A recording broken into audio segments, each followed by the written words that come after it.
ఈరోజు క్యారెట్ పెరుగు పచ్చడి చేస్తున్నాము. దాంట్లోకి ఒక 2 కప్పుల వరకు పెరుగు తీసుకొని గిల కొట్టుకొని పెట్టుకోవాలి. ఒక 2 క్యారెట్లు తీసుకొని సన్నగా తురిమి పెట్టుకోవాలి. ఒక సగం చెక్క వరకు మనము పచ్చి కొబ్బరి తీసుకోవాలి. ఇది మిక్సీ పట్టుకొని పెట్టుకోవాలి. దాంట్లోకి కొద్దిగా పచ్చిమిరపకాయలు సన్నగా తరిగి పెట్టుకోవాలి. చిన్నగా అల్లం ముక్కలు తరిగి పెట్టుకోవాలి. కొద్దిగా కరివేపాకు, కొంచెము కొత్తిమీర. ముందుగా మనము బాండి పొయ్యి మీద పెట్టుకొని ఒక 2 స్పూన్ల వరకు ఆయిల్ వేసుకోవాలి. ఆయిల్ వేడెక్కాక 1 స్పూన్ వరకు పోపు దినుసులు వేసుకోవాలి. ఇప్పుడు పోపు దినుసులు వేడెక్కినాయి. ఇప్పుడు మనము అల్లం తరుగు, పచ్చిమిర్చి తరుగు, కరివేపాకు వేయించుకొని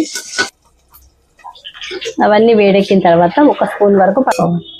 దాంట్లోనే మనము తురిమి పెట్టుకున్న కొబ్బరి తురుము కూడా వేసుకోవాలి. ఇప్పుడు తురిమి పెట్టుకున్న క్యారెట్ తురుమును కూడా వేసేసుకోవాలి.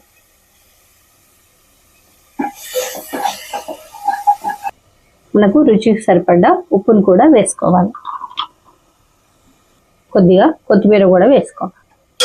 ఇప్పుడు ఇది క్యారెట్ కొబ్బరి తురుము అంతా వేగిపోయింది. ఇప్పుడు మనం దీంట్లో పెరుగు వేసుకోవాలి.